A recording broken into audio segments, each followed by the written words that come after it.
A tired single dad walks into court, ready to lose the only boy who calls him Dad. The judge looks down and says the words that crush a room. "You're too poor to adopt." Then, boom, a sealed folder hits the desk. $50 million. The room freezes. The judge can't speak. The boy squeezes his hand. But before hope can land, a powerful grandmother storms in with high-priced lawyers and a plan to take the child. Whispers turn to attacks. A fire rips through the family home in the night. Was it a cruel accident or something darker? Why has this quiet man been hiding a fortune while mopping school floors? And when love faces power, who will the court believe? When the gavel falls, will a child lose the only safe home he's ever known? Or will truth and community beat money and influence? Before we get into the story, comment below where in the world you are watching from today. The wooden chair creaked beneath Ethan Cole as he shifted forward, his weathered hands steady despite the tremor in his chest. The courtroom smelled of old varnish and disappointment, packed with faces he'd known for years, some kind, others carved with the sharp edges of small-town judgment. Judge Marjorie Harlan peered down from her bench, her black robes making her look like a crow perched above them all. The lines around her mouth deepened as she shuffled papers with manicured fingers. "Mr. Cole," her voice cut through the whispers. "According to these documents, you make $17,000 a year cleaning the elementary school." "Yes, ma'am." "You live in a 2-bedroom farmhouse that's been in foreclosure twice." "Paid it off both times." A woman in the gallery, Mrs. Henderson from the country club, let out a short laugh. The sound bounced off the walls like a thrown stone. The judge's eyes narrowed. "You're 68 years old, a widower, no family support system, no college education." She set down the papers with finality. "Mr. Cole, I'll be direct. You're too poor to adopt." The words hung in the air like smoke from a fired gun. Behind Ethan, someone whispered, "Finally, someone said it." Another voice muttered about knowing your place. Micah's small fingers dug into Ethan's palm. The boy's whole body went rigid, his breath coming in short gasps. "Daddy, don't let them take me." The whisper broke something inside Ethan, not his resolve, that stayed iron hard, but the careful wall he'd built around his past. Micah wasn't asking him to fight. The boy was drowning, and Ethan was his only lifeline. "Your Honor." Ethan's voice stayed level, though his jaw clenched. "May I respond?"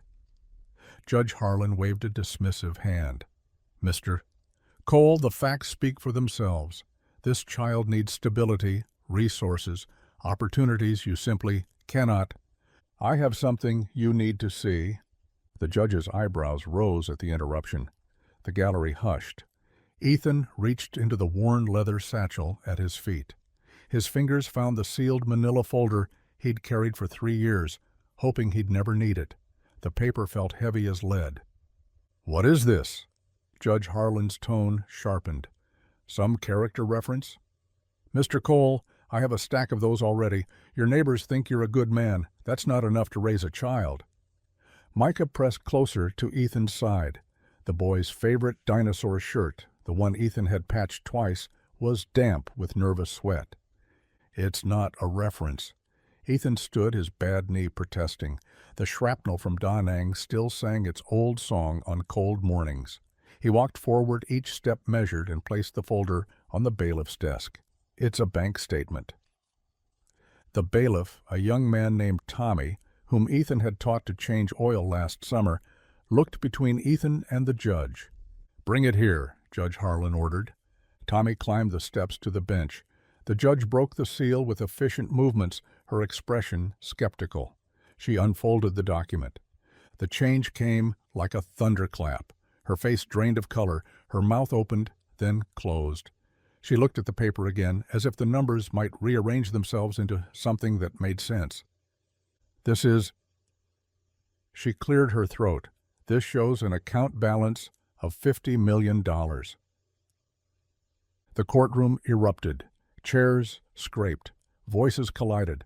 Mrs. Henderson's coffee cup hit the floor with a crash that nobody noticed. "Order!" Judge Harlan's gavel cracked like a whip. "Order in this courtroom!"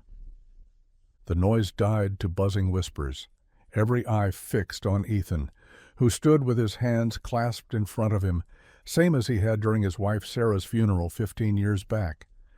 "Mr. Cole," the judge's voice had lost its edge. "Explain this." "It's settlement money." Each word came out careful, like he was placing stones across a river. "From Brennan Chemical. They dumped toxins in our water table for 7 years, caused the cancer cluster that killed my Sarah, killed 14 others too." The whispers stopped entirely. Everyone knew about the cancer cluster. Half the town had attended those funerals. I was the one who found the evidence. Boxes of reports they'd buried, took them to the EPA. Ethan's fingers found Micah's shoulder, grounding himself. The lawyers wanted to make it public. Big press conference. Book deals. I said no. Blood money doesn't need applause. Judge Harlan stared at him.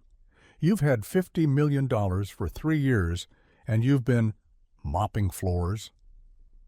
Honest work. Ethan met her gaze.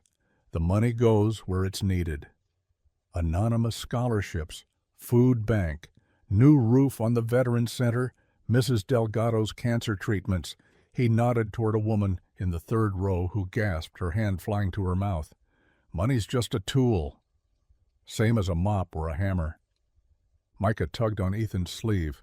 When Ethan looked down, the boy's eyes shone with something between fear and hope. "Does this mean I can stay?" Before Ethan could answer, the courtroom doors burst open with a bang that made everyone jump. Eleanor Whitfield entered the courtroom like a cold front sweeping through summer. Her heels struck the floor in sharp, measured beats. The crowd parted without thinking, the way people step back from a swinging blade. She wore pearls that caught the overhead lights and a black dress that cost more than most folks made in a month. "Stop this farce immediately." Her voice cut through the stunned silence. Behind her, 2 lawyers in pressed suits followed like shadows, carrying briefcases that gleamed with brass corners. Micah went stiff against Ethan's side. The boy's breathing hitched. "That's her," he whispered. "That's grandmother." Eleanor's gaze swept the courtroom, pausing on the scattered papers, the simple wooden benches, the water-stained ceiling tiles. Her nose wrinkled, as if she'd caught a bad smell. "Your Honor," she addressed Judge Harlan without looking at anyone else. "I am Eleanor Whitfield, this child's blood relative, his only legitimate family." The judge straightened in her chair. "Mrs. Whitfield, this is a closed hearing." "Nothing about my grandson is closed to me." Eleanor's fingers found her pearl necklace, twisting it once. "I've been searching for him for months. The foster system buried him in this." She gestured at the courtroom, at the town beyond the windows. "This backwater." Ethan felt Micah trembling. The boy hadn't trembled like this since his first night, when thunderstorms shook the farmhouse and he'd asked if the roof would hold. "Ma'am?" Ethan kept his voice steady. "Micah's been in my care for—" Eleanor's head snapped toward him. Her eyes were pale blue, like winter ice over deep water. "You don't address me." Each word dropped like a stone. "You're nobody. A janitor playing house with a child you have no right to." The courtroom stirred. Mrs. Delgado half rose from her seat. Tommy the bailiff shifted his weight, but Eleanor wasn't finished. $50 million. She laughed, but the sound had no warmth. "You think that makes you suitable? Money doesn't erase what you are. A man with no education, no breeding, no understanding of what this child needs." "I need Ethan." Micah's voice cracked across the courtroom. He pressed closer to Ethan's leg. "He's my daddy now." "You left me. You all left me." Eleanor's face tightened. For a heartbeat, something flickered behind her eyes. Pain, maybe, or old grief twisted into something harder. Children don't know what they need. She smoothed her dress with precise movements. That's why adults make decisions for them. Judge Harlan raised her gavel. Mrs. Whitfield, Mr. Cole has filed proper adoption papers. He's been Micah's foster father for... Foster father? Eleanor's lawyers stepped forward, opening their briefcases with practiced synchronization. A temporary arrangement. Nothing more. Papers landed on the bailiff's desk. Tommy looked at them like they might bite. Your Honor, the taller lawyer spoke with a voice smooth as oil, Mrs. Whitfield has concerns about Mr. Cole's fitness as a guardian, his age, his health, his background. My background. Ethan's jaw tightened. The lawyer pulled out a folder. Vietnam veteran, PTSD on record, a history of confrontation with authority. You exposed Brennan Chemical through questionable means. Questionable? Mrs. Delgado stood up in the gallery. He saved lives. Ma'am, please sit down, Judge Harlan said, though her voice lacked its earlier force. Eleanor stepped forward. Your Honor, I'm not without compassion. Mr. Cole may have good intentions, but this child is mixed race. He needs guidance navigating a complex world, someone who understands society, education, proper opportunities. You mean someone white and rich, Ethan said quietly. The courtroom went silent as a held breath. Eleanor's cheeks flushed, but she recovered quickly. I mean someone equipped to give him every advantage. Private schools, tutors, connections that matter. The boy needs love, Ethan said. He needs stability. Love? Eleanor's voice sharpened. You think love is enough? Love doesn't open doors. Love doesn't protect him from how the world sees him. Micah made a small sound, like a wounded animal. His fingers twisted in Ethan's shirt.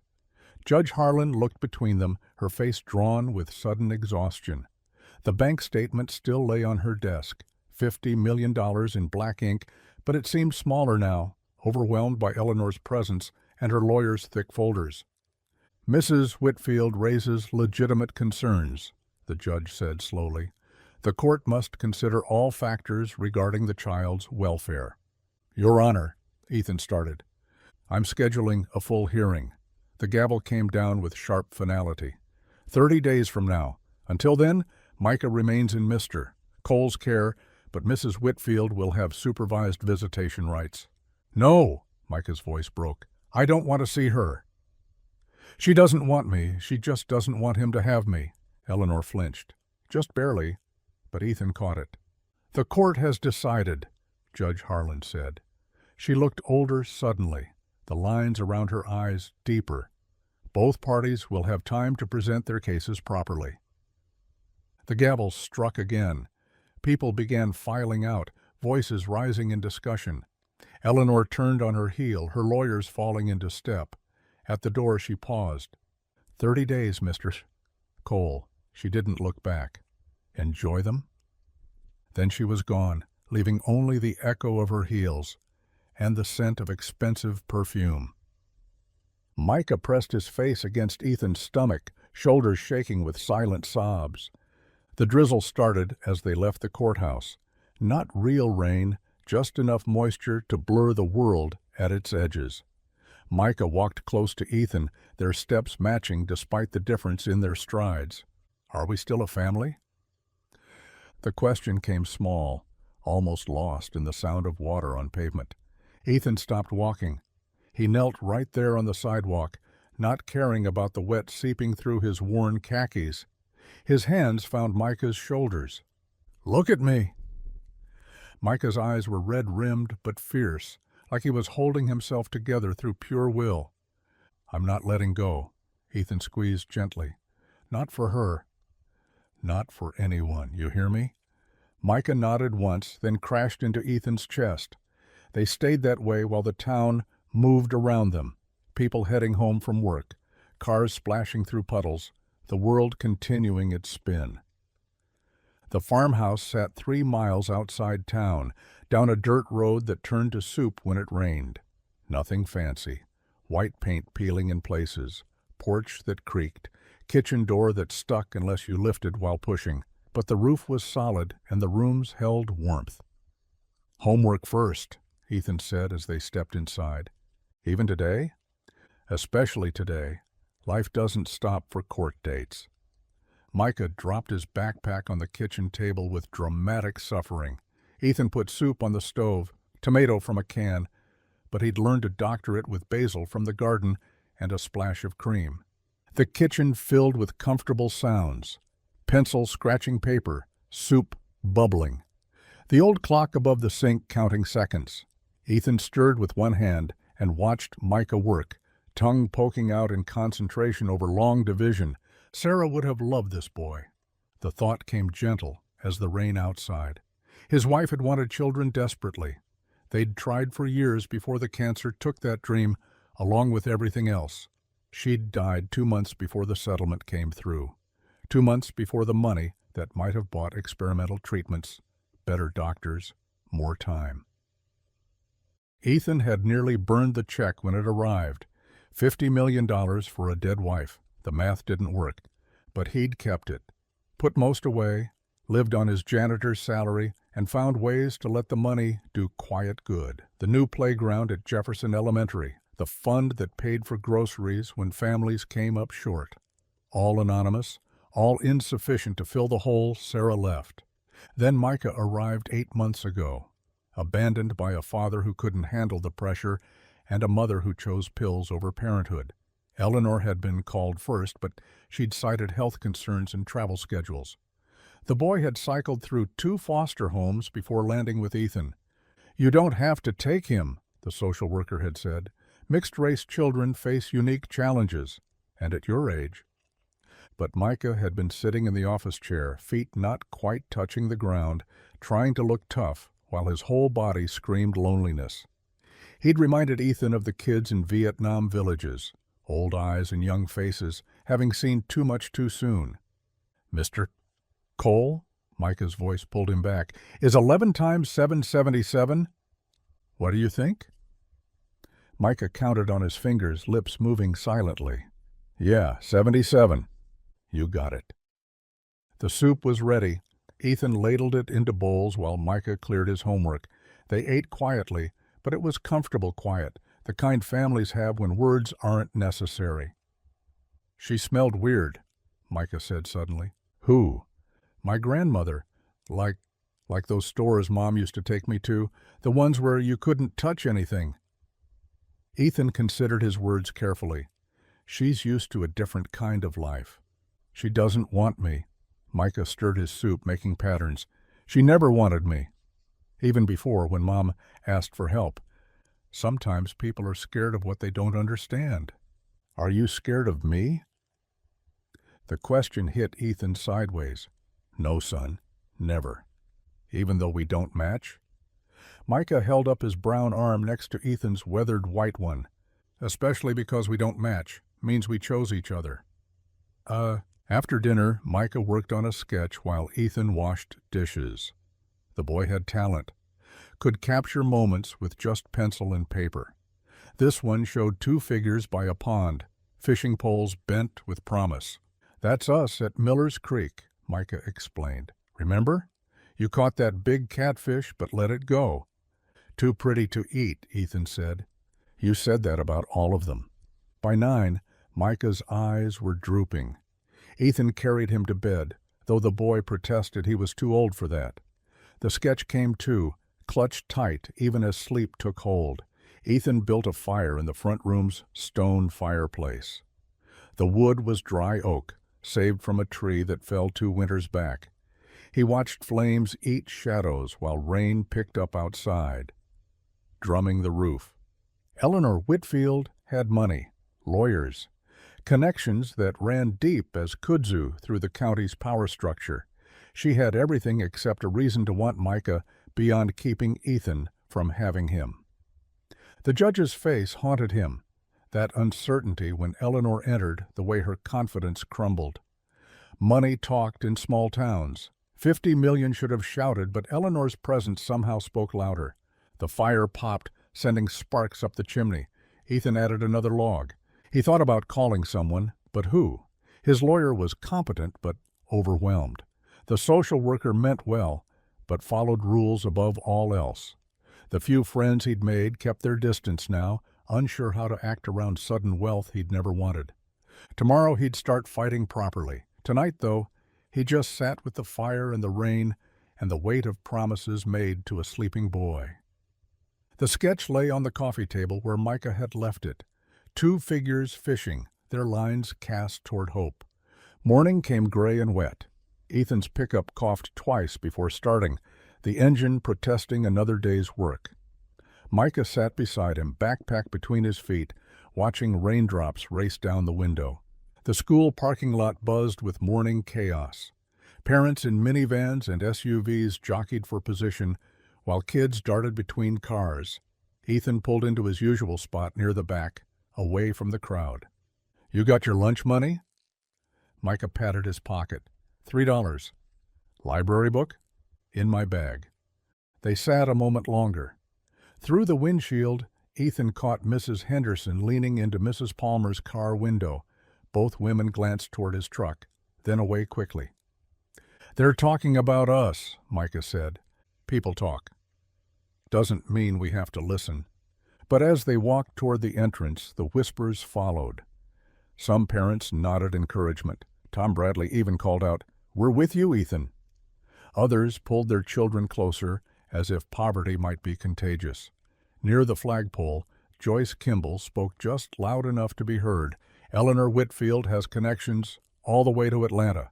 That boy might have opportunities." Micah's hand found Ethan's. "I don't want opportunities. I want you." "I know." Mrs. Garcia, Micah's teacher, met them at the door. Her smile was genuine but worried.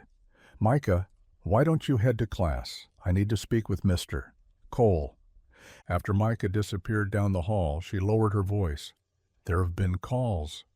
People asking about Micah's grades, his behavior. I told them he's thriving, but Eleanor, she has friends on the school board." Ethan nodded. The fight was starting early.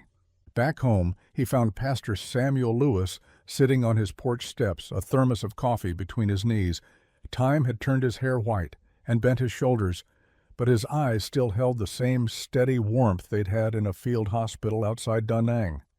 "Figured you could use company," Samuel said. "Coffee's fresh inside. Brought my own. Stronger than yours." They sat on the porch while rain pattered the roof. Samuel had traded his pastor's collar for an old flannel shirt, but he still carried himself like a man comfortable with both earth and heaven. "Heard about yesterday. News travels. Eleanor Whitfield travels faster. She's been making calls, visiting people, building her case." Ethan stared at his hands. "Let her." "That's what I came to talk about." Samuel set down his thermos. "You remember Jimmy Thompson, kid from Riverside? Scholarship recipient 342. You remember them by number? Keeps it simple. Well, 342 just graduated medical school, first doctor in his family. You know what his mama told me? Said an angel paid for everything. Tuition, books, even sent grocery money when Jimmy's daddy got hurt. Angels don't exist." "Sure they do. They drive old pickups and hide behind janitor's mops."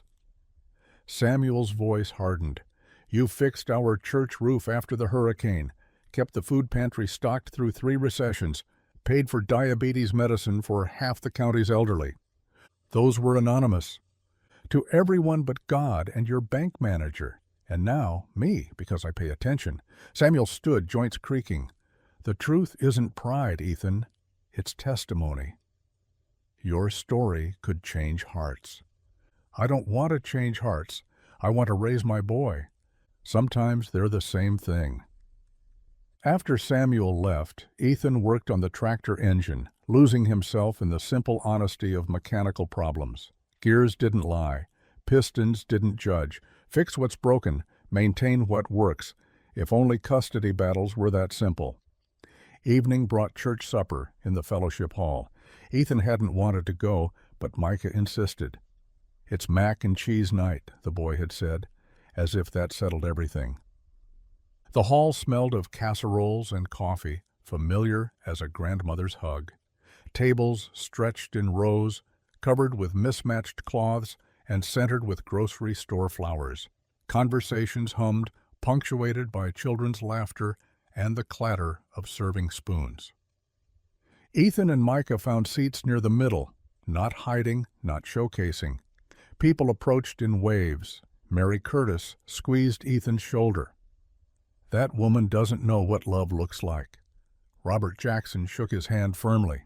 "You need anything? You call." But others were less certain. Ethan caught fragments. Distinguished family. Better schools. Opportunities we can't imagine. Near the dessert table, Mrs. Pauline Watts spoke to her circle just loud enough. Sometimes what's best for a child isn't what feels good. Eleanor could open doors. Private schools, university connections. The boy deserves every advantage. Micah's shoulders pulled inward. His mac and cheese sat untouched. "Hey," Ethan said quietly, "look at me." Brown eyes met blue. "What did I promise you?" "That you're not letting go." "What else?" Micah thought. "That we're a family?"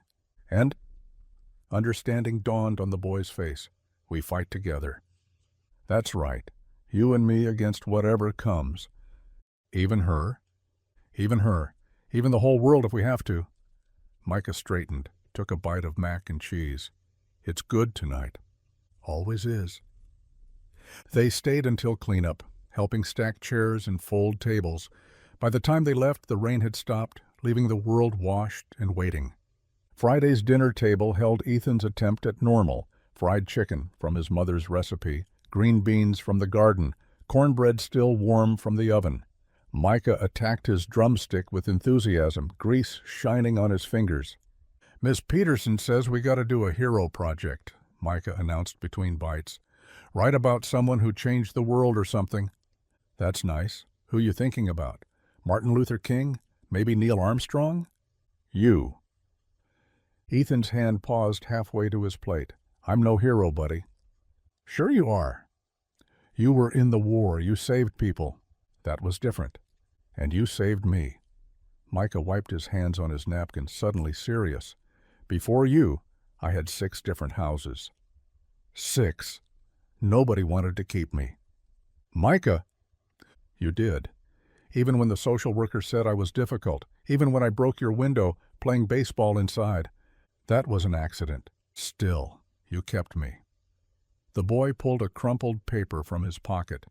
"I already started. Listen, my hero is Ethan Cole. He doesn't wear a cape or fly, but he makes the best pancakes and taught me to fish. He fixes things for people without them asking. Once he drove all night to help Mr. Garcia when his truck broke down, and he never told anybody about it except I was in the back seat, so I know." Heat climbed Ethan's neck. "You don't have to—" "There's more. He reads to me every night, even when he's tired from work. He showed me how to tie my shoes the bunny ear way, and never got mad when I couldn't get it. He—" The television in the corner caught Ethan's attention. The local news had started, Eleanor Whitfield's face filling the screen. He reached for the remote, but Micah had already turned to look. "Custody battle that's dividing our community," the reporter said. Eleanor Whitfield, prominent philanthropist and grandmother to 8-year-old Micah, held a press conference today outlining her concerns. Eleanor stood before microphones in a crisp suit, every hair in place. "I'm not questioning Mr. Cole's intentions, but good intentions don't raise children. My grandson needs stability, proper education, and opportunities that, frankly, a man of Mr. Cole's background cannot provide." The screen shifted to a younger man in an expensive suit. "Mrs. Whitfield has retained our firm to ensure young Micah receives every advantage. We've uncovered concerning patterns, Mr. Cole's isolation from modern parenting resources, his refusal to engage with child development professionals, and frankly, an old-fashioned approach that doesn't prepare children for today's world." "We spoke with neighbors for their perspectives," the reporter continued. Mrs. Pauline Watts appeared, pearl necklace catching the light. "Eleanor Whitfield serves on 3 charity boards.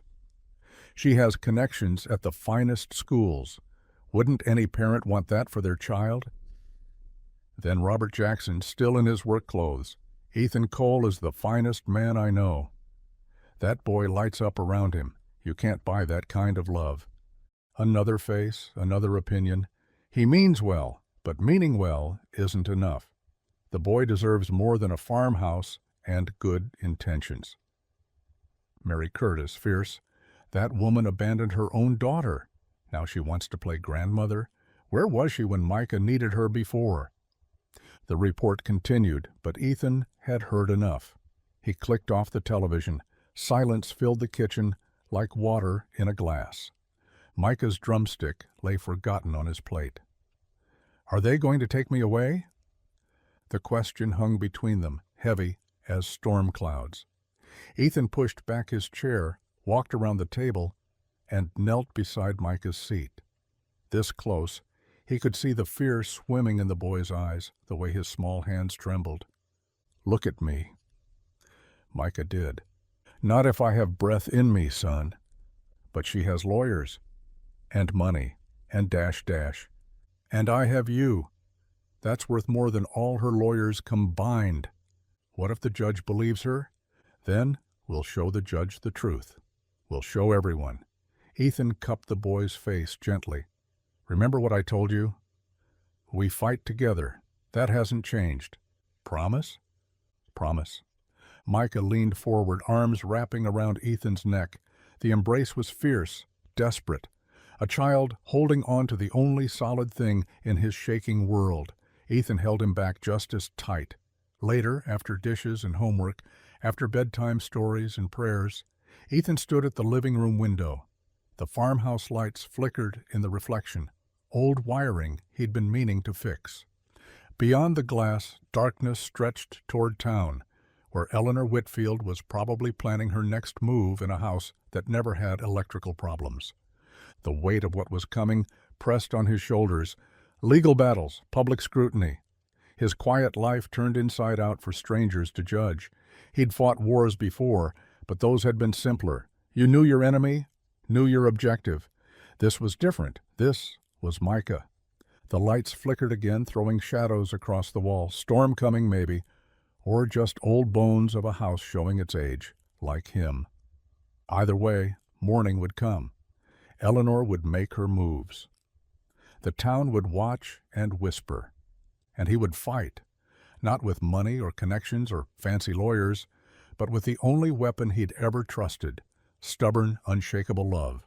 The battle had only begun. The morning came gray and stubborn, clouds hanging low over the farmhouse like a wool blanket. Ethan helped Micah with his seatbelt in the pickup, the boy quieter than usual as they headed into town. Need milk and eggs, Ethan said, trying for normal. Maybe some of those strawberries you like. Micah nodded, but kept his eyes on the passing fields. They hit Main Street, and Ethan spotted the first flyer stapled to a telephone pole. Gold lettering on cream paper. Eleanor Whitfield's annual gala for children's futures, building tomorrow's leaders today. The date was 2 weeks out. The venue was the country club. More flyers appeared on every corner. Eleanor's face smiled from each one, professional and polished. She's everywhere, Micah whispered. Paper's just paper, Ethan said, but his jaw tightened. At the grocery store they grabbed a cart with a squeaky wheel. The cashier, Betty, waved them over with a warm smile. But near the produce section, Harold Jameson, who ran the hardware store, saw them coming and turned down another aisle. Mr. Cole? A young woman approached, baby on her hip, toddler clinging to her leg. Sarah Martinez. Ethan recognized her now. Dark circles under her eyes had faded since winter. I never got to thank you proper, she said, shifting the baby.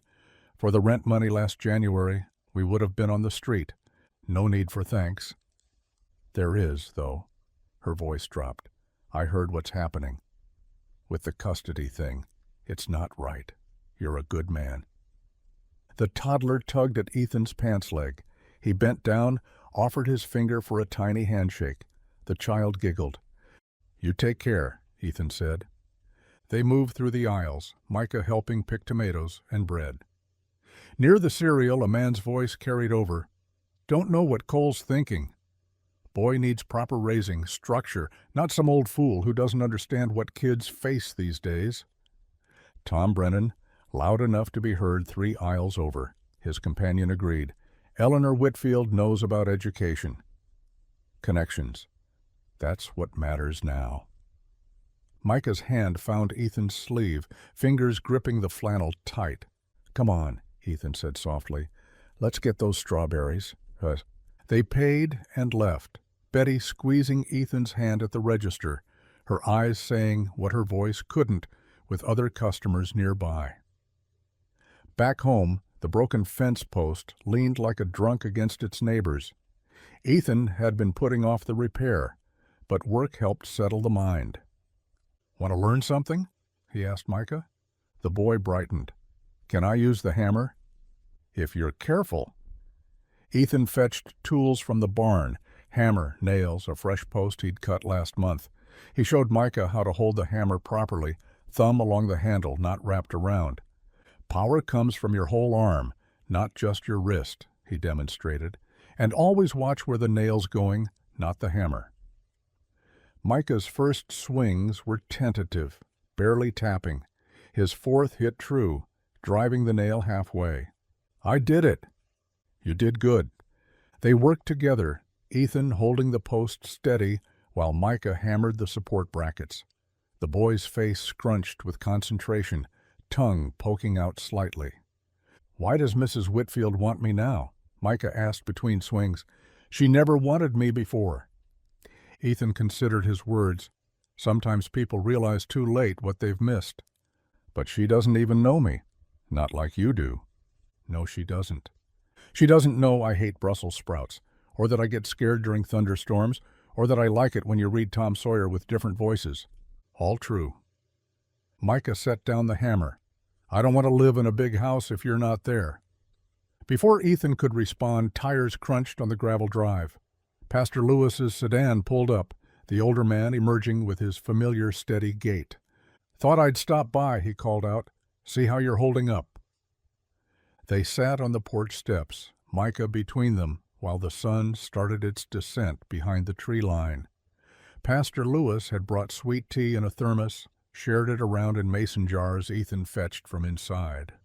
I'll be at that hearing, Pastor Lewis said.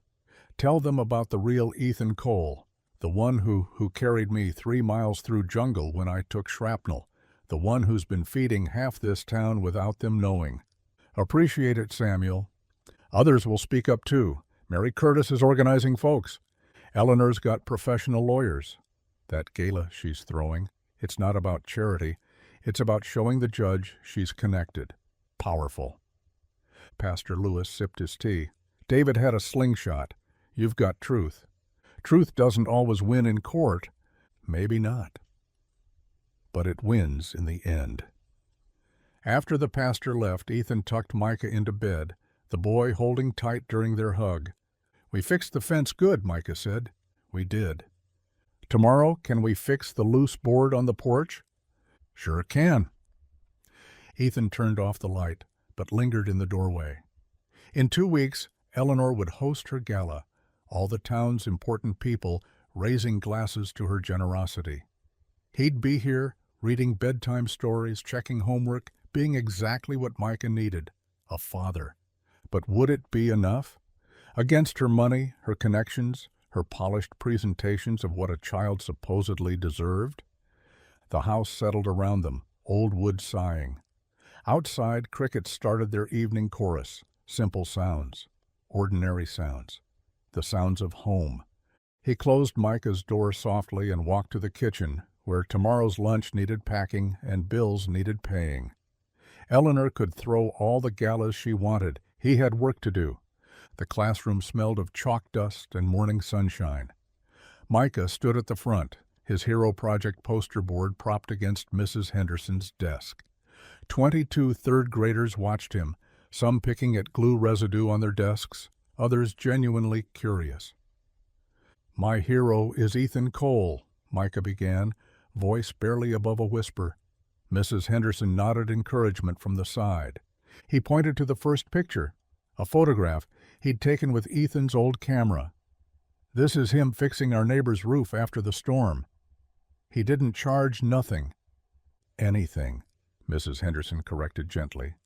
He didn't charge anything, Micah repeated. His voice grew stronger. He fixes broken things.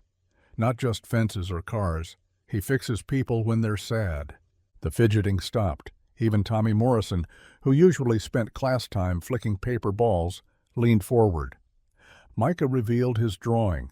2 figures by a pond, fishing poles in hand, sun setting behind them in orange crayon. This is us at Miller's Pond. He taught me to bait hooks without hurting the worms too much, and when I didn't catch nothing, anything, he said the best part was just sitting together. What makes him a hero? Mrs. Henderson prompted. Micah thought hard, his fingers tracing the poster's edge. Heroes in movies fight bad guys, but Ethan fights different.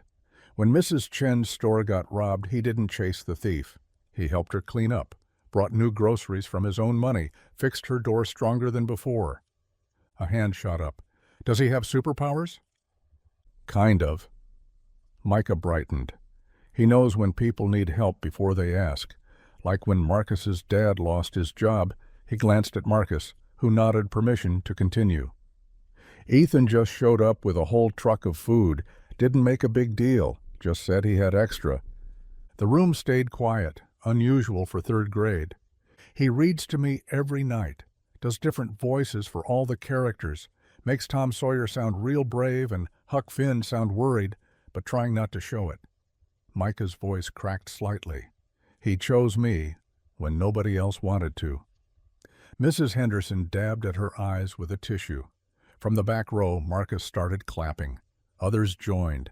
The applause filled the small room, spilled into the hallway, where other teachers had paused to listen. Beautiful presentation, Micah, Mrs. Henderson said, a plus. At pickup time, Ethan waited by his truck as always. Micah ran full speed, poster board flapping. I got an A+, everyone clapped. That's so? Ethan lifted him up, spun him once. Must have been some presentation. I told them you're my hero. Ethan set him down gently, cleared his throat. How about we celebrate? I'll make beans and cornbread. With the honey butter? Course with honey butter. At home, Ethan moved through the kitchen with practiced ease. Cornmeal, buttermilk, cast-iron skillet already warm. Micah sat at the table, recreating his presentation with dramatic gestures. And then Tommy asked if you had superpowers, and I said kind of, because you always know when people need stuff. Ethan smiled, stirring the beans.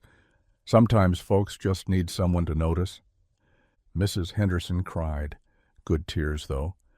Those are the best kind. The cornbread came out golden, crispy edges perfect for breaking off. They ate while Micah continued his stream of consciousness. How Sarah Martinez had said her mom talks about Ethan all the time. How even Principal Wagner had stopped by to see the poster. The old television hummed in the corner, volume low on the local news. Weather report, something about road construction. Then the anchor's tone shifted. Breaking news tonight. Eleanor Whitfield, prominent philanthropist and grandmother seeking custody of 8-year-old Micah Whitfield, has filed an emergency petition with the court. Ethan's spoon stopped halfway to his mouth. The screen showed Eleanor at a podium, pearl necklace catching the camera lights. I've discovered concerning patterns of financial recklessness. Millions of dollars meant for my grandson's future squandered on. She paused for effect. Random acts of charity. While generous, this demonstrates an inability to provide long-term stability. The anchor continued. The petition seeks to freeze Mr.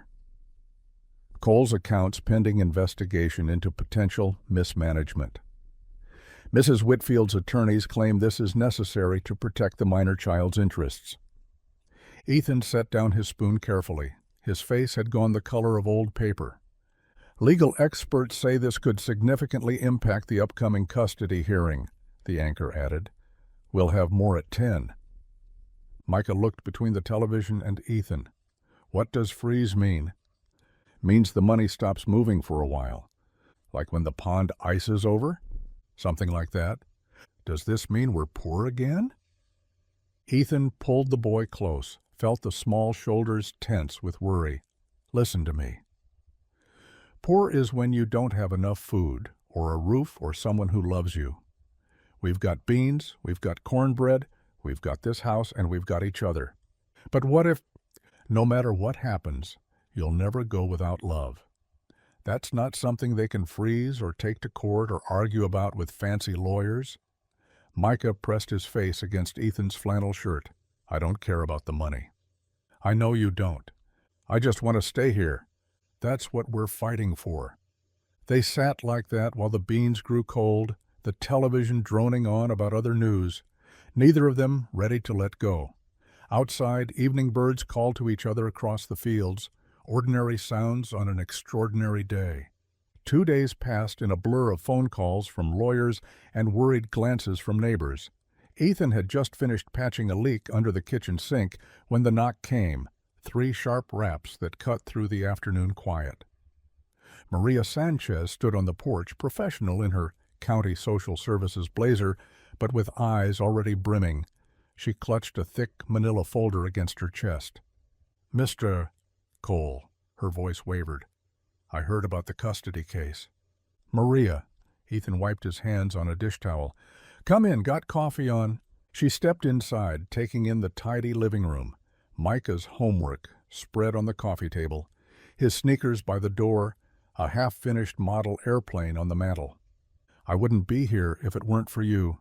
The words tumbled out before she'd even sat down. 7 years ago, I was waiting tables, trying to get through nursing school. My car died, couldn't afford to fix it. Was about to drop out. Ethan poured coffee, said nothing. Then suddenly, my tuition was paid. The financial aid office said an anonymous donor covered everything. Books, fees, even a meal card. They slipped sometimes, though, mentioned it came through a church fund. Pastor Lewis finally told me last year it was you. You earned that degree yourself. Stop. Maria set down her cup hard enough to slosh coffee. Just stop being so humble for 1 minute. You changed my life, my daughter's life. I'm a social worker now because someone believed I could be. She opened the folder, revealing pages of handwritten letters, some on fancy stationery, others on notebook paper. 23 families, Mr. Cole. 23 families who wanted to testify but can't all fit in a courtroom. The Hendersons, you rebuilt their porch after the tornado. The Nguyen's, you paid their son's medical bills when he got leukemia. Mrs. Patterson, you've been buying her insulin for 3 years. Ethan sank into his chair, overwhelmed. They all wrote letters. Every single one. Maria's tears came freely now. Some of these people, they don't even know each other's stories, but they all know yours.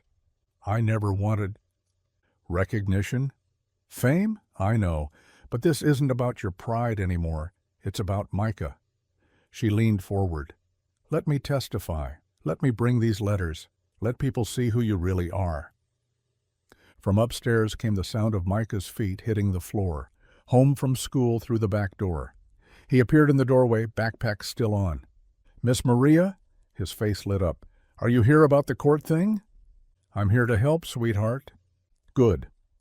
Micah dropped his backpack, came to stand by Ethan's chair, because that lady on TV is lying about Daddy. Maria smiled through her tears. Then we'll tell the truth. That evening, Ethan helped Micah with fractions at the kitchen table before church. The boy struggled with converting thirds to sixths until Ethan cut an apple into pieces, making it visual, making it real. Church night, Ethan reminded him as they cleaned up. Can we stay for fellowship after? Mrs. Caldwell makes those lemon cookies. We'll see. The walk to church took them past the hardware store, the barber shop, the diner, all closed for the evening, but windows glowing warm. A few folks were already heading the same direction, nodding greetings.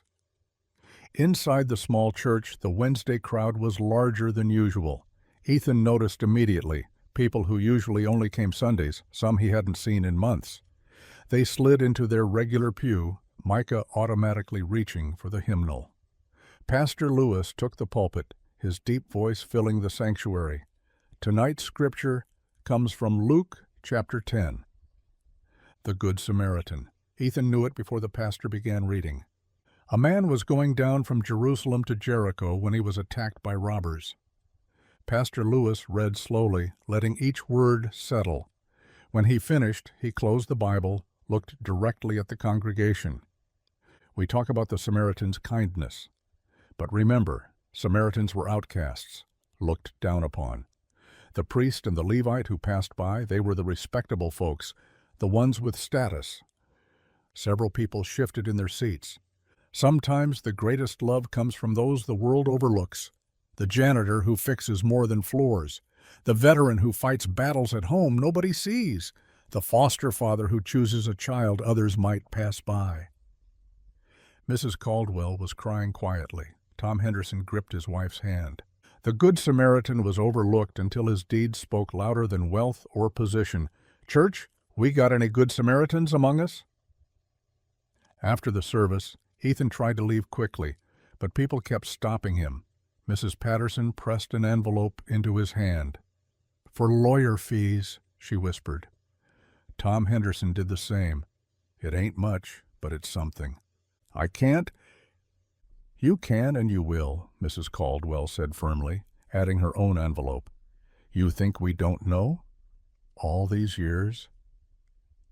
By the time they reached the door, Ethan's pockets held 7 envelopes.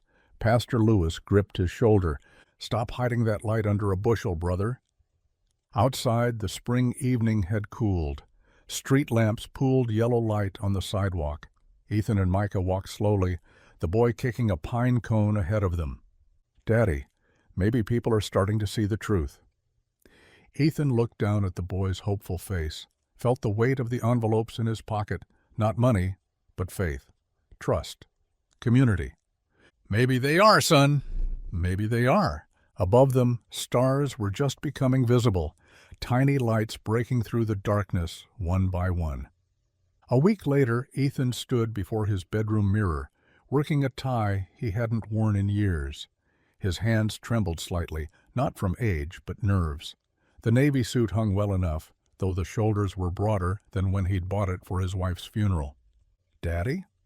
Micah appeared in the doorway, already dressed in his church clothes. "You look fancy. Come here." Ethan knelt, straightening the boy's collar. "Remember what we talked about? Today might be hard to hear some things." "I know, but Miss Maria said truth wins. Sometimes it takes time for truth to win." They drove to the courthouse in silence, Micah's hand finding Ethan's across the truck's bench seat. The building loomed gray against the morning sky, its steps already crowded with familiar faces. Tom Henderson nodded. Mrs. Caldwell waved. Pastor Lewis stood near the entrance in his black suit, Bible tucked under his arm. Inside the small hearing room, not the main courtroom, but an oak-paneled chamber meant for preliminary sessions, Judge Harlan sat behind her desk. Eleanor Whitfield occupied the left table with 2 lawyers in expensive suits. Their papers spread like armor. Ethan and Micah took the right table. No lawyer. Just them and a cardboard box Maria had delivered that morning. "This is a preliminary hearing to establish facts for the custody case," Judge Harlan announced. Her voice carried its usual formality, but something flickered in her eyes when she looked at Micah. "We'll hear from character witnesses today." Eleanor's lawyer stood. "Your Honor, we object to this parade of—" "You'll have your turn, counselor. Sit down." Pastor Lewis took the witness chair first. His deep voice filled the room as he spoke of Vietnam, 1969. The night mortars fell on their medical station. Ethan could have run. Most did. But he went back 4 times. 4. Carried wounded men out on his back while the world exploded around us. One of those men was white. 2 were black. One was barely 18 and crying for his mama. The pastor's voice caught. Ethan didn't see color or age. He saw brothers who needed help. "That was 50 years ago," Eleanor's lawyer interrupted. "Character doesn't expire," Pastor Lewis shot back. Maria testified next, pulling letter after letter from the box. The Hendersons. Ethan rebuilt their porch after the tornado, never sent a bill. The Nguyen's. Their son had leukemia, bills that would have bankrupted them. Mysteriously, the hospital said an anonymous donor covered everything. She held up more envelopes. 23 families, Your Honor, 23. She read excerpts. A widow whose heating bill got paid every winter. A student whose scholarship appeared when her father died. A church whose roof got fixed by volunteers who turned out to be contractors Ethan had paid.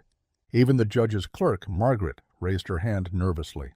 "May I submit something, Your Honor?" Judge Harlan frowned but nodded. Margaret produced receipts. The summer lunch program at Jefferson Elementary. The one you praised last year? Anonymous donations kept it running. I traced them. She glanced at Ethan. All him. The room fell silent. Judge Harlan's usual stern expression wavered, her pen still above her notepad. Eleanor's lawyer stood. "These are all very touching stories, but—" "Counselor," Judge Harlan's voice cut sharp, "you'll have your opportunity to cross-examine. Until then, silence." More witnesses came. Mrs. Patterson, walking slowly with her cane, explained how Ethan had driven her to dialysis 3 times a week for 2 years. Young James Chen, home from college, testified that Ethan had tutored him in math every evening for free, refusing payment even when his parents insisted. Through it all, Ethan sat quietly, his hand on Micah's shoulder. The boy watched with wide eyes, hearing stories even he didn't know. "Mr. Cole," Judge Harlan finally addressed him directly. "Do you have anything to say?" Ethan stood slowly. "No, ma'am. These folks have said more than I ever could." "The child, then, Micah." Eleanor's lawyer jumped up. "The child shouldn't be subjected—" "This is about the child's future. He has a right to speak." Judge Harlan's tone brooked no argument. "Micah, would you like to say anything?" Micah stood, small in his pressed clothes. "My daddy, Mr. Ethan, he teaches me things like how to fix a bike chain, and why we should help people even when they're mean to us, and how to make grilled cheese just right so the middle gets melty." His voice grew stronger. "He reads to me every night, even when he's tired. He says I'm smart and brave, even when I don't feel like it." The judge's eyes definitely softened then, her fingers loosening on her pen. "Court will resume in 2 weeks for final arguments," she announced, standing. "Mr. Cole, maintain the current arrangement with the child until then." As people filed out, Judge Harlan lingered at her desk, watching Ethan help Micah with his jacket. Margaret leaned close to the judge, whispered something that made her nod thoughtfully. Outside, Micah launched himself into Ethan's arms. "We're going to win, Daddy." Did you see the judge's face? She almost smiled. Ethan held him tight, feeling the boy's heartbeat against his chest, fierce and hopeful. That evening they sat in a booth at Murphy's Diner, sharing apple pie with vanilla ice cream. Micah chattered about each testimony, his fork waving excitedly. "I didn't know about the Chens, or Mrs. Patterson's rides. Why didn't you tell me?" "Wasn't important that you knew." "But it is important. It shows who you are." Ethan watched the boy's face, lit by the diner's warm light, ice cream on his chin. For the first time since Eleanor's lawyers had appeared with their expensive suits and cold documents, something loosened in his chest. "Know what's important?" Ethan reached across, wiped the ice cream away with his napkin. "This, right here." Micah grinned, took another huge bite of pie. Outside the window, Main Street settled into evening, neighbors heading home, lights coming on one by one. Inside the diner, hope felt solid, real, something you could almost hold. Ethan pulled the quilt up to Micah's chin, tucking it around his small shoulders. The boy's eyes drooped, still bright from their celebration at the diner. "Tell me again about tomorrow," Micah murmured. "Tomorrow we'll fix that wobbly shelf in your room. You'll hold the level while I—" A acrid smell cut through his words. Not wood smoke from the fireplace, something chemical. Wrong. Ethan's body moved before his mind caught up, yanking Micah from bed. Orange light danced on the hallway wall. The kitchen window exploded outward, flames licking up the curtains his wife had sewn 20 years ago. "Daddy!" Micah's scream pierced the roar. Ethan wrapped the boy in the quilt, pulled his own coat around them both, and crashed through the front door. The porch steps cracked under his weight. Behind them, windows shattered like gunshots. They stumbled onto the frozen grass, Ethan's bare feet burning against the cold ground. He pressed Micah's face into his chest, shielding him from the sight of their home becoming a torch against the night sky. "My books," Micah sobbed. "My drawing of us fishing." Neighbors materialized from the darkness.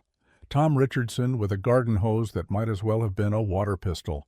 Mary Chen calling 911, her voice high and scared. Pastor Lewis appeared with blankets, wrapping them around Ethan's shoulders while Ethan kept Micah cocooned in his arms. The volunteer fire department arrived in 12 minutes. Felt like 12 hours. By then, the roof had caved, sending sparks spiraling into the black sky like dying stars. Fire Chief Morrison, his face grim beneath his helmet, approached as his crew worked. "Ethan, I'm sorry. We're doing what we can, but—" The skeleton of the house stood illuminated by floodlights and flame. Everything inside, photos, Micah's school projects, Ethan's toolbox passed down from his father, all of it turning to ash. Micah shook against Ethan's chest, his tears soaking through the coat. "Our home. Daddy, our home." "Shh. We're safe. That's what matters." But even as he said it, Ethan felt something crack inside him. Not just the loss of walls and roof, but what it meant. What Eleanor would make it mean. Chief Morrison returned 2 hours later, after the flames had died to smoldering embers. His crew picked through the remains with flashlights, their boots crunching on debris. "Ethan," Morrison's voice carried a weight that made Ethan's stomach drop. "Accelerant patterns near the kitchen. Pour patterns by the back door. This was deliberate. Can you prove it?" Morrison shook his head. Fire destroyed most of the evidence, without clear proof. He trailed off, both men understanding what that meant. A police cruiser pulled up, Officer Janet Mills stepping out. She'd gone to school with Ethan's wife, had brought casseroles after the funeral. Now her face looked carved from stone. "Ethan, I hate to do this now, but I have to inform you. Eleanor Whitfield's attorneys have already filed an emergency motion. They're claiming—" She swallowed. "They're claiming this proves your home environment is unsafe for a child." The words hit harder than the fire's heat. Micah lifted his tear-streaked face.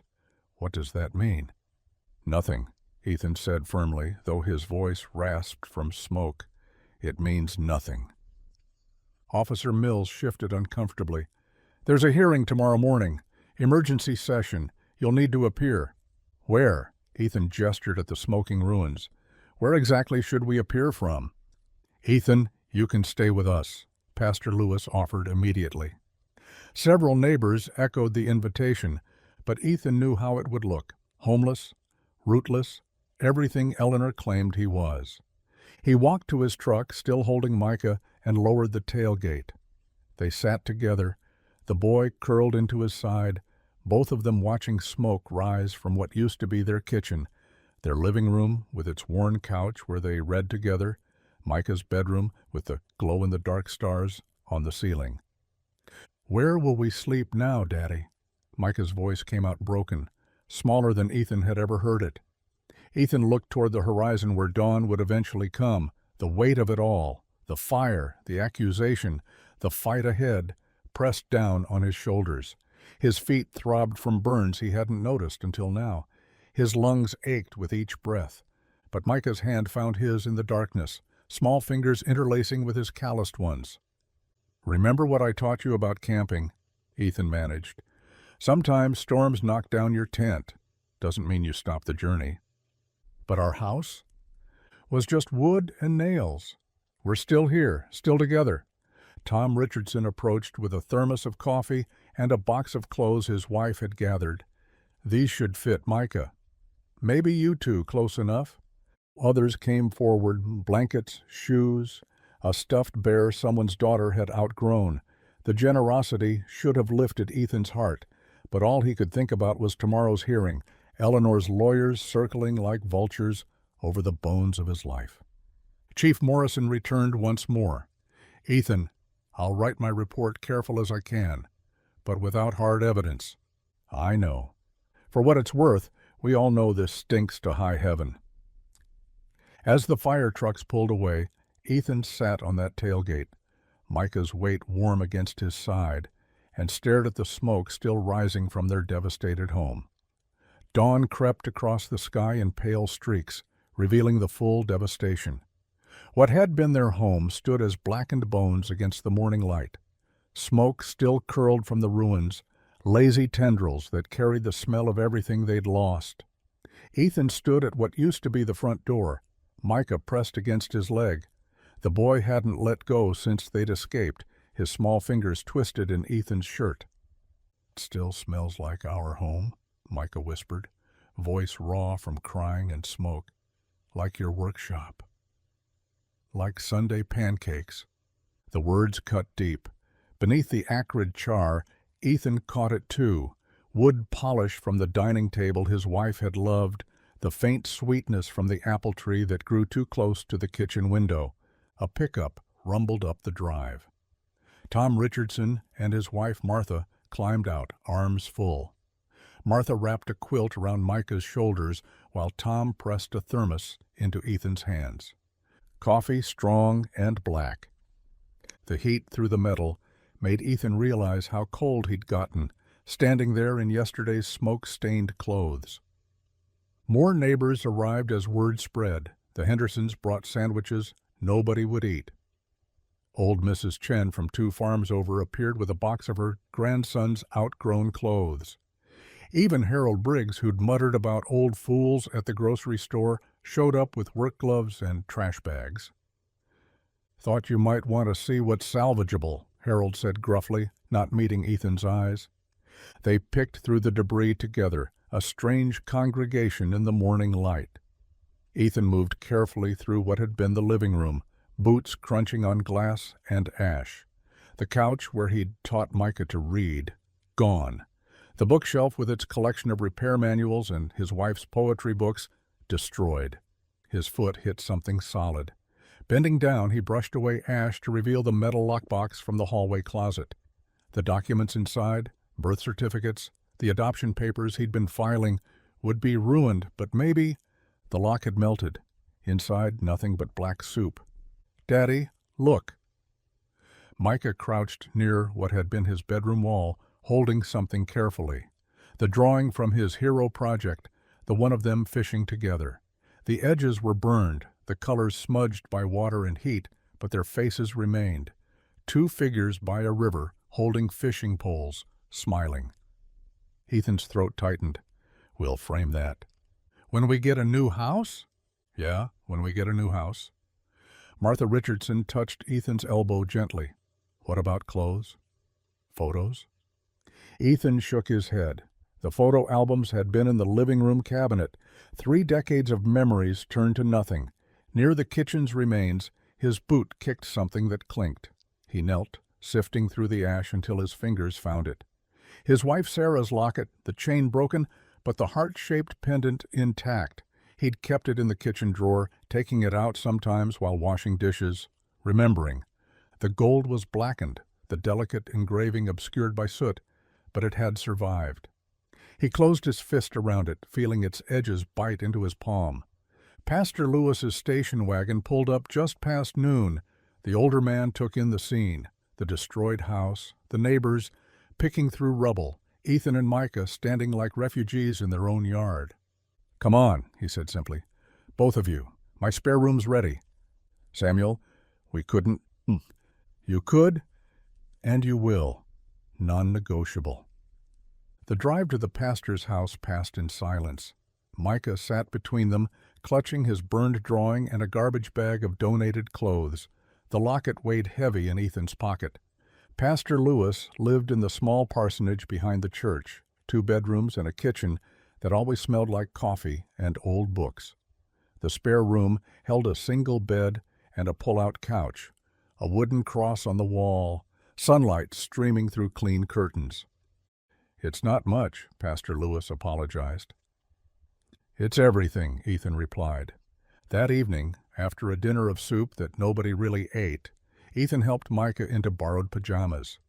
They were too big, the sleeves covering his hands, making him look even smaller than his 8 years. "Will she win now?" Micah asked as Ethan tucked the covers around him. "Grandma Eleanor? Because our house burned?" "No, but we don't have anywhere to live." "We have here." "We have Pastor Lewis. We have each other." Micah's eyes, red-rimmed and exhausted, searched Ethan's face. "You promise?" "I promise." "Pinky promise?" Ethan hooked his little finger with Micah's. "Pinky promise." The boy finally closed his eyes, his breathing evening out within minutes. Ethan sat on the edge of the bed watching him sleep, memorizing the peace on his face. Later, alone in the dark living room, Ethan sank to his knees beside the couch.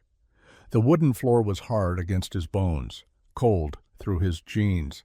He clasped his hands the way his mother had taught him decades ago, back when prayers felt like they reached somewhere. "Lord," he whispered to the darkness, "I've already lost once.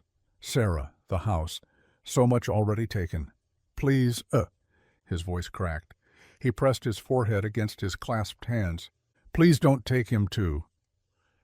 The church hall buzzed with voices by 10 the next morning. Word traveled fast in small towns, and by the time Ethan arrived with Micah and Pastor Lewis, cars lined both sides of the street. Tables groaned under casserole dishes wrapped in foil. Paper grocery bags full of clothes sat in neat rows along the wall. Someone had brought a box of toys, action figures, books, a baseball glove that looked barely used. "Mr. Cole!" Janet Morrison rushed forward, her 3 kids trailing behind. Her youngest had cerebral palsy, needed a wheelchair Medicaid wouldn't cover 2 winters back. "We heard about the fire. This isn't much, but—" She pressed an envelope into his hand. "The kids did a lemonade stand." "Janet, no, we need to help the man who helped us." Her voice brooked no argument. "Tommy can walk because of you." More people pressed forward. Bill Crawford, whose farm Ethan had saved from foreclosure, the Nguyen family, whose restaurant Ethan had quietly kept afloat during the pandemic, faces he recognized from years of silent service, all here now, refusing to let him fade into the background. Maria Sanchez stood near the podium with a clipboard, her professional blazer contrasting with the tears on her cheeks. She'd set up a table with papers, pens, a banner reading, "Community Support for Ethan Cole." "We're getting signatures," she announced to the room, "character witnesses for the hearing. Anyone who wants to speak on Ethan's behalf, sign here." The line formed immediately. Old Mrs. Patterson hobbled forward on her walker. "That man fixed my roof in a thunderstorm. Wouldn't take a penny. He taught my son carpentry," called out Jerome Banks. "Kept him out of trouble after his daddy died. Paid for my daughter's insulin when we couldn't afford it. Fixed our car so I could keep my job. Bought Christmas presents for the whole shelter that year. Nobody had funding." The stories layered on each other, a catalog of quiet kindness spanning decades. Ethan sat on a folding chair, Micah pressed against his side, both of them overwhelmed by the outpouring. "You did all that?" Micah whispered. "Wasn't anything special." "Sounds pretty special to me." Someone had brought a portable speaker, and gentle hymns played in the background. Children ran between the adults' legs, their laughter mixing with the serious conversations. The Hendersons' teenage daughter shyly approached Micah with a backpack. "For school," she mumbled. "It's got supplies and stuff." Micah's face lit up. "Thank you." Near the coffee station, Harold Briggs stood awkwardly with his wife. The same man who'd called Ethan an old fool just days ago now held a check in his weathered hands. "I was wrong," he said simply when he approached. "About you. About a lot of things. He set the check on the table and walked away before Ethan could respond. The hall doors banged open. Two men in expensive suits entered, their presence immediately shifting the atmosphere. Behind them, Eleanor Whitfield swept in wearing a black dress that probably cost more than most people's monthly rent. "How touching," Eleanor's voice cut through the warmth like winter wind. "A pity party." One of the lawyers, thin, with sharp features, surveyed the room with obvious disdain. Mrs. Whitfield wanted to see what kind of environment her grandson is being exposed to. "This is community." Pastor Lewis stepped forward. "Something you might not recognize." "I recognize desperation," Eleanor replied. "A burned-out janitor begging for handouts." "Nobody's begging," Maria Sanchez's voice rang clear. "We're supporting a man who supported all of us." Eleanor's lawyer pulled out his phone, taking pictures of the donated clothes, the casserole dishes, the handwritten petition. Fascinating evidence of instability, living on charity, no permanent residence, exposing a child to love? The voice was small but firm. Micah had stood up, his new backpack clutched in his arms. "These people care about us. That's not unstable. That's family." Eleanor's face flickered with something, surprise, maybe even pain, before hardening again. "Family," she said coldly, "is blood. Legal bonds, not this circus." "Then why weren't you here?" Micah's question hung in the air. "When Mom died? When Dad left? Where was my blood family then?" Silence stretched through the hall. Eleanor's lawyer touched her elbow. "We have what we need." As they turned to leave, the thin lawyer looked back with a sneer. "Charity cases don't prove stability in court. They prove dependency." The door slammed behind them. The hall remained quiet for a moment, the air heavy with indignation and hurt. Then old Mrs. Patterson banged her walker on the floor. "That woman wouldn't know stability if it bit her on her designer behind." Nervous laughter rippled through the crowd. People began talking again, quieter now but more determined. The petition clipboard passed faster from hand to hand. Ethan pulled Micah close, feeling the boy tremble slightly. "Stability isn't just walls, son." He kept his voice steady, loud enough for others to hear. "It's people who don't walk away, who show up when things get hard, who choose to love even when it costs them something." He looked around the room at the faces, some tear-streaked, some angry, all resolute. That's what family really means. The courthouse steps teemed with people a week later. Word had spread through town like wildfire. Today would decide everything. Ethan adjusted Micah's collar outside the heavy oak doors, his weathered hands gentle. "Remember what we talked about?" "Tell the truth," Micah nodded, "just like always." Inside, every bench was packed. Eleanor sat at the plaintiff's table in a cream suit that looked like armor, flanked by her lawyers. Their briefcases gleamed with the same polish as their shoes. Judge Harlan entered, her black robe sweeping. The crowd rose, then settled back into tense silence. Eleanor's lead attorney stood first, his voice dripping condescension. "Your Honor, we present clear evidence of Mr. Cole's inability to provide proper care. He is currently homeless." He gestured at Ethan's worn blazer, the same one he'd owned for 15 years. "Living on handouts. At his advanced age, with his background, surely the court can see the child needs stability." The second lawyer opened a folder. "Medical records show Mr. Cole is 68 years old. Actuarial tables suggest—" "Objection." Maria Sanchez stood from behind Ethan. "Speculation about lifespan has no bearing on fitness as a parent." Sustained. The first lawyer smoothed his tie. "The fact remains, this man lives day to day. His recent fire, suspicious timing, wouldn't you say, proves he cannot maintain a safe environment. The boy deserves better than a vagrant's uncertainty." Ethan's jaw tightened, but he kept his eyes forward. "We call Pastor Samuel Lewis." The old pastor moved to the stand with military bearing despite his 70 years. "State your relationship to Mr. Cole." We served together in Vietnam, 3rd Battalion, 25th Infantry. Pastor Lewis's voice carried the weight of memory. I was a medic. Ethan was, well, he was the one who made sure I had people to save. Meaning? Meaning, when our position got overrun, Ethan carried 3 wounded men to safety, one at a time, under fire. His back still carries the shrapnel to prove it. The pastor looked directly at Eleanor. That's the kind of man you're calling unfit. Someone who bled for strangers. Eleanor's lawyer waved dismissively. Ancient history, irrelevant to child-rearing capabilities in the present day. Character doesn't age, Pastor Lewis shot back. Next witness. Maria Sanchez took the stand carrying a box of letters. What are those, Ms. Sanchez? Testimonies. From families Mr. Cole has helped over the years. She pulled out the first envelope. This one's from Angela Morrison. Her daughter needed heart surgery.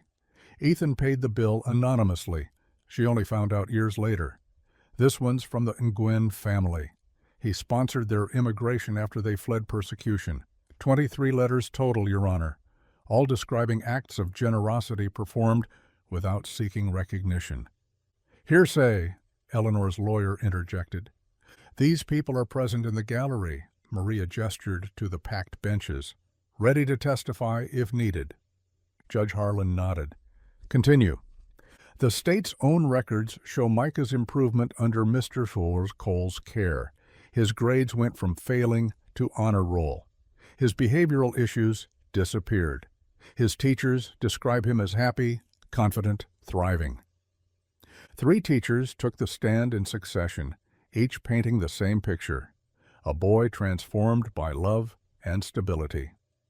He writes stories now, Mrs. Henderson explained, about fishing trips and fixing things with his dad. Last month he won the district writing contest. His dad? Eleanor's lawyer pounced. Mr. Cole is not legally... Children recognize truth better than lawyers, Mrs. Henderson interrupted, earning a warning look from the judge but nods from the gallery. Eleanor herself took the stand last for her side, chin high, voice clipped. I can provide the best schools, travel opportunities, a proper education befitting his potential. And love? Maria asked on cross-examination. Love is a luxury compared to security and advancement. Gasps rippled through the gallery. No further questions. Judge Harlan looked tired, older somehow than when the hearing began. Does the respondent wish to present additional witnesses? Your Honor, Ethan stood slowly. We'd like Micah to speak, if he's willing. The judge studied the boy's face. Micah? You don't have to if you don't want to. Micah stood up, his small hand finding Ethan's calloused one. Together they walked to the witness box. Micah climbed up while Ethan stood beside him, their hands still linked. The microphone looked enormous in front of the boy. His voice came out as barely a whisper at first. My name is Micah Whitfield. Speak up, son, Judge Harlan said gently. Micah straightened, looked at Eleanor, then back at the judge. He's the only one who never left me. The words rang clear now, filling every corner of the room. When Mom died, when my birth dad disappeared, when everyone else was too busy or too important, Ethan stayed. He taught me to fish, to fix bikes, to pray when I'm scared. He reads to me every night, even when he's tired from work. Tears tracked down several faces in the gallery. Mrs. Whitfield says family is blood. But she never came to any of my school plays. Never knew I was afraid of thunderstorms until Ethan told her. He's not perfect. Sometimes he burns the eggs. His truck makes funny noises, but he's my daddy. Micah's voice cracked. Please don't take him away. Please don't take me away from him.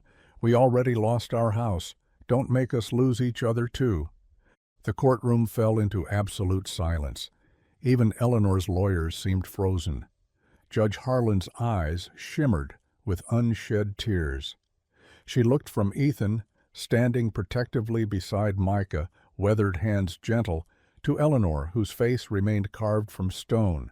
The gavel rose. Everyone held their breath. It fell with finality. Adoption approved. Court dismissed. The church basement hummed with voices and laughter, a far cry from the tense silence of the courtroom hours earlier. Folding tables groaned under casseroles and pies, each dish brought by hands that remembered Ethan's quiet help over the years. Steam rose from coffee urns while children darted between chairs, their parents too relieved to scold them for running indoors. Micah hadn't left Ethan's lap since they'd sat down. His small fingers played with the buttons on Ethan's worn flannel shirt while he chattered to anyone who'd listen. "We're going to get chickens first," Micah announced to Mrs. Henderson, who'd brought her famous sweet potato pie. "Daddy says they're easy to care for, and maybe a dog, a big one that likes to swim." "That's so?" Mrs. Henderson smiled, patting Micah's head. "We had a goldfish once, but it died. Daddy said it went to fish heaven, where all the water's clean." Ethan shifted the boy's weight on his knee, his back protesting after the long day. "Easy there, architect. We need walls before we get chickens. But chickens can live outside. Not in winter they can't." Pastor Lewis climbed onto a small platform at the front of the room, tapping a spoon against his coffee mug. The crowd quieted gradually, faces turning toward him. "Friends, we've witnessed something today. Not just legal victory, but community triumph." He paused, scanning the room. "Many of you know Ethan Cole as the man who fixed your roof, paid your light bill, or quietly left groceries on your porch. What you might not know is that for years he's carried a dream." Ethan's shoulders tensed. "Samuel!" "Hush now. Time for secrets is past." The pastor pulled out a folded paper from his pocket. "Found this in Ethan's truck years ago. Sketches for a community center, not just any center, one specifically designed for foster families, temporary housing for those between homes, workshop spaces for teaching trades, garden plots for growing food and hope." Murmurs rippled through the crowd. "We've already raised $30,000 since the fire," Pastor Lewis continued. "The Hendersons are donating 2 acres of their back field. The lumberyard's offering materials at cost. What I'm saying is, we're not just rebuilding a house, we're building Ethan's dream." The room erupted in applause. Ethan's face flushed red as he tried to stand, but Micah's weight and the crowd pressing forward kept him seated. "I can't accept—" "Yes, you can," Maria Sanchez interrupted from across the room. "You've been everyone else's safety net for years. Time you let us be yours." An elderly man Ethan recognized from the hardware store stepped forward. "My grandson's alive because you paid for his insulin when I couldn't. You think I'm going to let you and the boy sleep in the pastor's spare room forever?"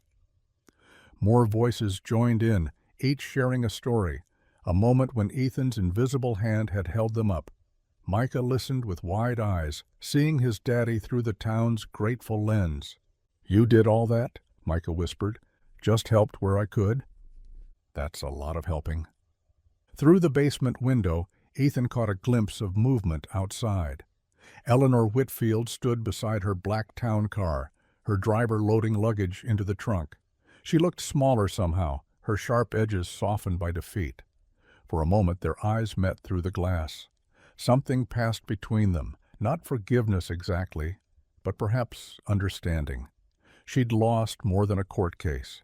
She'd lost the chance to know what love looked like when it wore work boots and calloused hands. Eleanor slipped into the car without a backward glance. The taillights disappeared into the darkness, taking with them years of bitterness and what might have been. "Daddy?" Micah tugged at Ethan's collar. "Was that her?" "Yeah, son." "Is she sad?" Ethan considered the question, watching the empty street where Eleanor's car had been. "I think she's been sad for a long time. Maybe she'll come back happy someday. Maybe." The celebration continued around them, but Ethan felt the weight of the day settling into his bones. Pastor Lewis caught his eye and nodded toward the door. Time to go. They said their goodbyes, Micah yawning against Ethan's shoulder. The walk to Pastor Lewis's house was quiet, October air crisp with the promise of frost. Stars emerged one by one above the tree line. In the borrowed bedroom, Ethan tucked Micah into the narrow bed, pulling the quilt up to his chin. The boy's eyes were heavy, but still alert. "Daddy?" "Hmm?" "Our house burned down." "It did. But everyone was happy tonight." Ethan sat on the edge of the bed, his hand smoothing Micah's hair. "You know why?" "Why?" "Because home isn't what we lost, son. It's what we build now. Every board we hammer, every seed we plant, every person we help, that's home. We're not just making a house, we're making something bigger." "Like what?" "Like a place where kids like you never have to wonder if they belong. Where folks who need help can find it without shame. Where love matters more than money." Micah's eyes were closing now, words coming slower. "Will it have a tire swing?" "The biggest tire swing in the county." "Good." Within minutes, the boy's breathing deepened into sleep. Ethan stayed there in the darkness, hand resting on Micah's small shoulder, feeling the rise and fall of breath that meant everything. Tomorrow would bring insurance papers and construction plans, meetings with contractors and social workers. There'd be forms to file and decisions to make. But tonight, in this borrowed room with his son safe beside him, Ethan felt richer than $50 million could ever make him. Through the window, the church bell tower caught moonlight, standing sentinel over the sleeping town. Somewhere out there, 2 acres of field waited to become something new, something lasting. Home. 6 months later, spring painted the Tennessee hills green. Where charred ruins once stood, the Cole Family Resource Center rose from fresh lumber and donated stone, its wraparound porch already weathering into the landscape like it had always belonged. Ethan stood at the entrance, scissors in hand. Red ribbons stretched across the doorway. The crowd spilled across the new lawn. Neighbors, church folks, families he'd helped over the years. Children chased each other around the playground's bright equipment, while adults admired the vegetable garden already sprouting with early lettuce and peas. "You ready?" Pastor Lewis asked, adjusting his collar against the breeze. Never been ready for attention. Ethan's weathered hands trembled slightly on the scissors. Too late for that now. Maria Sanchez stepped forward with the microphone, but before she could speak, movement at the crowd's edge caught Ethan's eye. Judge Marjorie Harlan stood near the parking area, wearing a simple blue dress instead of her usual severe suits. She'd arrived alone, no fanfare, trying to blend with the other attendees. Their eyes met. She nodded once, a gesture that carried the weight of everything: apology, respect, understanding. Ethan nodded back. "Ladies and gentlemen," Maria's voice carried across the gathering, 6 months ago, we almost lost something precious in this town. Not just a house, but the chance to show what community really means. Today, we're not just opening a building. We're opening doors for every child who needs a safe place, every family struggling to stay together, every person who believes love matters more than money. Applause rippled through the crowd. Micah stood beside Ethan, wearing his best shirt, practically vibrating with excitement. "Cut it, Daddy!" The scissors sliced through the ribbon. The crowd cheered as the double doors swung open, revealing the common room with its stone fireplace, donated furniture, and walls already decorated with children's artwork. People streamed inside, exploring the 6 small apartments for families in transition, the commercial kitchen for community meals, the library corner stocked with donated books. Ethan hung back, watching others discover what months of collective labor had built. Judge Harlan approached slowly, hands clasped in front of her. "Mr. Cole." "Judge, I wanted to—" She paused, choosing words carefully. "My father was a hard man. Taught me to see the world in straight lines, right and wrong, rich and poor, worth and worthless." She looked at the children playing on the swings. "You taught me those lines don't exist, not really. We all learn as we go. Some of us learn too late." She pulled an envelope from her purse. "This isn't charity, it's investment in what you're building here." Ethan didn't open it, just tucked it into his shirt pocket. "Thank you." "No, thank you." She touched his arm briefly, then walked away. stopping to help a toddler who'd fallen near the sandbox. The afternoon stretched into evening. Families toured the apartments. Children painted welcome signs in the craft room. The commercial kitchen served its first meal, pulled pork sandwiches and coleslaw, sweet tea, and sheet cake. As sunset approached, the crowd thinned. Volunteers cleaned up while a few families lingered on the porch. Ethan found Micah on the tire swing, the promised biggest in the county, pumping his legs toward the orange sky. "Come on, son. Let me show you something." They climbed the exterior stairs to the second floor, Ethan fishing out a key. The door opened to their new apartment, 2 bedrooms, a living room with windows facing the mountains, a kitchen with a table big enough for homework and shared meals. "This is ours?" Micah ran to the window, pressing his nose against the glass. "This is ours." The space was simple but complete. Church ladies had donated dishes. The furniture store had sent beds and a couch. On the refrigerator, held by magnets, was Micah's hero project drawing, rescued from the fire, edges charred, but image intact. "Look, Daddy." Micah discovered his room, painted soft blue with glow-in-the-dark stars on the ceiling. His salvaged books lined a small shelf. The patchwork quilt on his bed had been stitched by a dozen different hands, each square signed by a neighbor. Night settled gently as Ethan tucked Micah into bed. The quilt's weight was substantial, carrying the warmth of community in every stitch. "Mrs. Henderson made this square with the fishing pole." Micah traced the patterns with his finger. "And look, Miss Maria did the one with books. A lot of people care about you." Micah was quiet for a moment, then, "Daddy, are we rich now?" Ethan sat on the bed's edge, brushing sandy hair back from the boy's forehead. The question hung in the lamplight, simple and profound. "Son, we've always been. But we lost our house. We had to start over. Rich isn't about what you have. It's about what you give, what you build, who stands with you when everything burns down."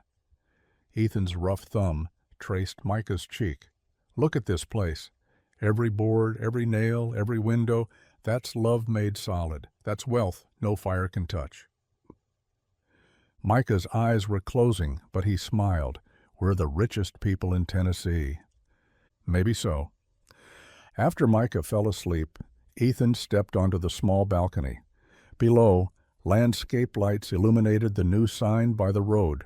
Cole Family Resource Center, a place for love, a place for second chances. The letters glowed warm against the evening. A few fireflies blinked in the garden. Somewhere, a whippoorwill called.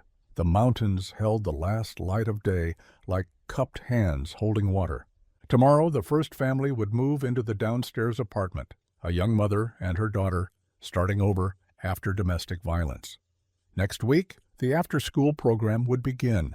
The community garden would need tending. There was always work to do. But tonight, Ethan stood in the doorway between balcony and bedroom, watching his son sleep under a quilt made of love, in a home built by grace, rich beyond any banker's measurement. The sign continued its steady glow, a lighthouse for the lost, a promise kept in lumber and stone. If you enjoyed the story, I handpicked this next story that you will enjoy. Please don't miss this one. Click here to watch it.